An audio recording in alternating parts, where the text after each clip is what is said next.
faster for China's growth, right? It's kind of different between you and other U.S. experts. It's like a 2 and 3% difference. Why is that? Well, first, certainly, economists, they use different models to make predictions. And for the research in high income country, more often they use the economic model which apply to the high income country to look into developing country, and for China especially, it's a transition economy.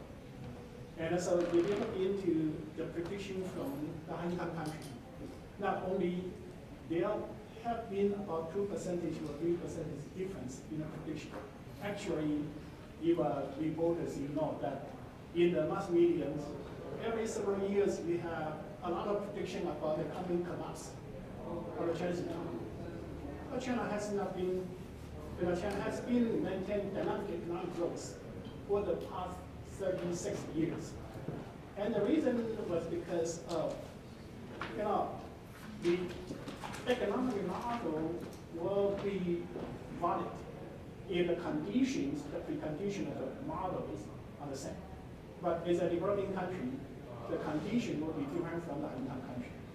And for someone that comes from China, I studied the Chinese economy, I have a better insight of the Chinese economy. So as I mentioned that in my opening remark, I published my book, China Miracle, 20 years ago. And I made a prediction that China will continue the dynamic economic growth. China will over at US in 2050. And for the past, in the first 10, 15 years, everyone thought I was too optimistic. But now, as I mentioned, actually, according to IMF and the World Bank, China has already overtook the US by 2014, measured by purchasing power. I think it was because of the different understanding of the economic mechanism in China and other countries.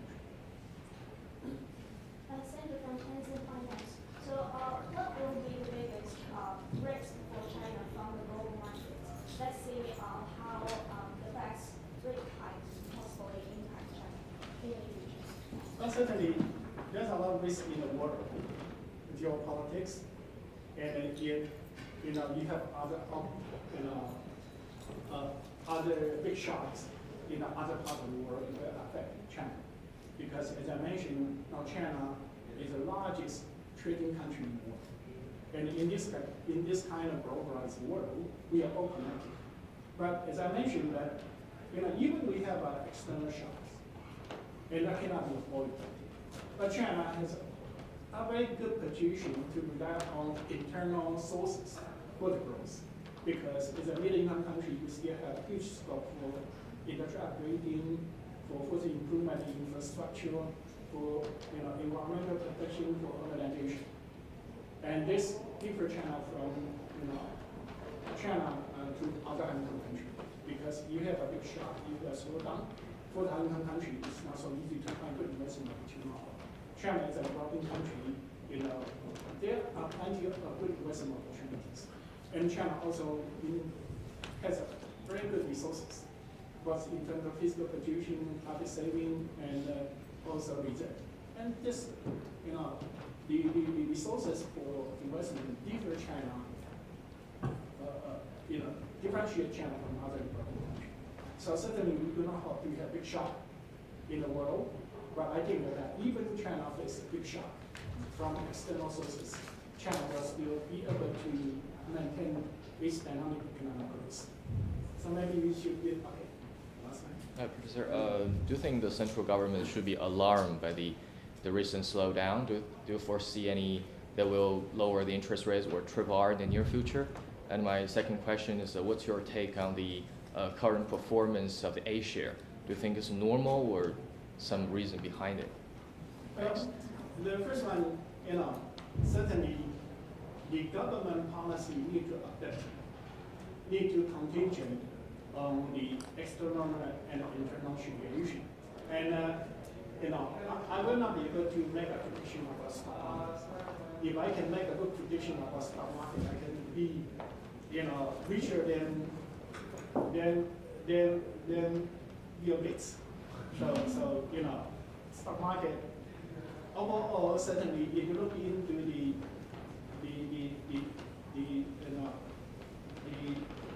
value of the companies compared to its market price, China is quite low compared to other countries. And so there's some good reason for the stock prices to increase, but I'm not good at predicting whether it's going to continue increase or it's going to have some adjustment. As I said, if I can have a good prediction about that, I'll be BMX.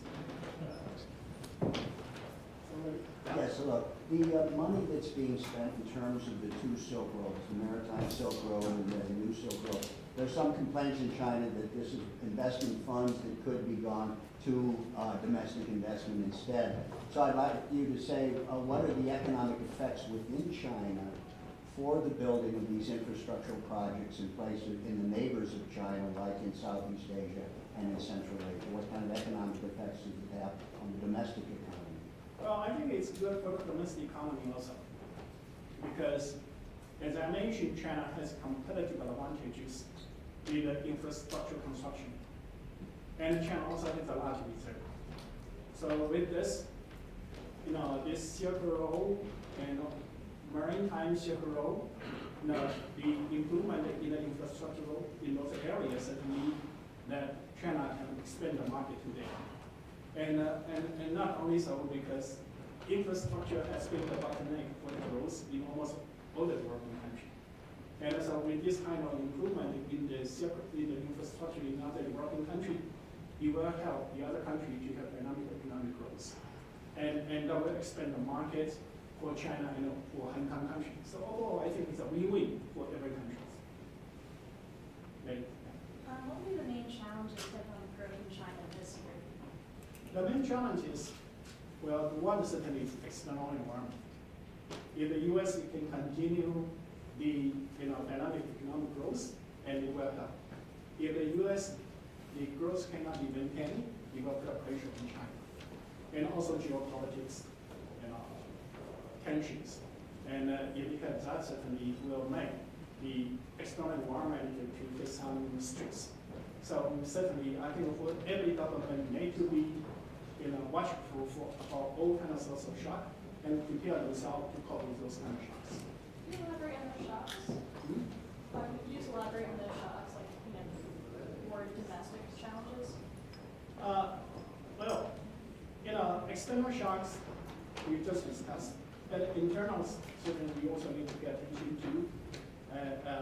Some area, for example, housing, stock market, and so on, and to be watchful, because you need to be cautious.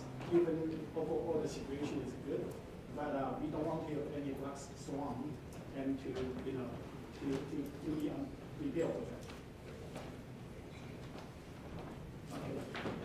We have observed that the central bank has recently reduced the intervention in the currency market. Is that reasonable to suggest that the Chinese 3.1 trillion foreign reserve is going to decline from here? I remember your question. Could you elaborate? Oh yeah. So we recently observed that the central bank has reduced intervention in the currency market. Yeah. Is it reasonable to suggest that the Chinese foreign reserve is going to decline from here? And if so, what's the implication for the U.S. Treasury market, because the Chinese largest holder of the Treasury? I think first, it's two different questions.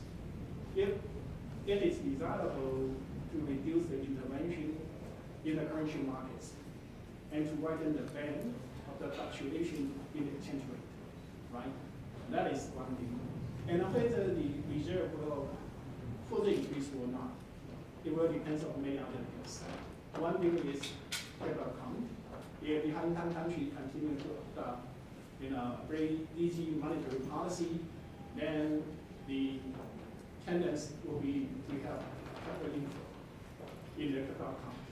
And also depends on the current account. If Hong Kong country rebound very strongly and then export increase, that may contribute to increase in the trade surplus.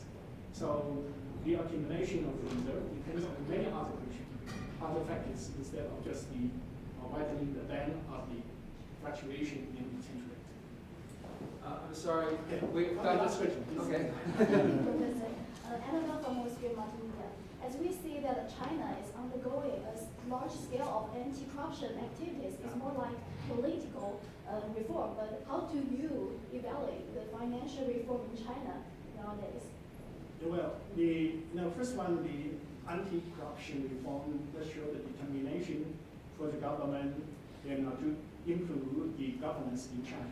So that should be a good thing. And mentioned that the corruption can cause some kind of social issues, political issues. I think it's on the right track.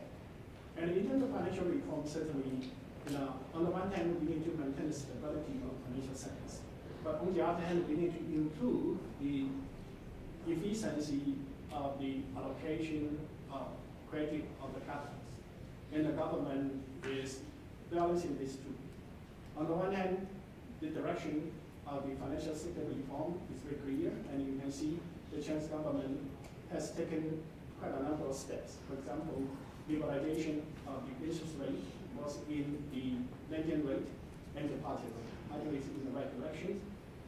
But at the same time, also we need to strengthening the supervisions and also to improve the financial structure, because one of the main drawbacks in the Chinese financial system is that agricultural households and micro enterprises, small, medium-sized enterprises, their access to financial services are quite limited.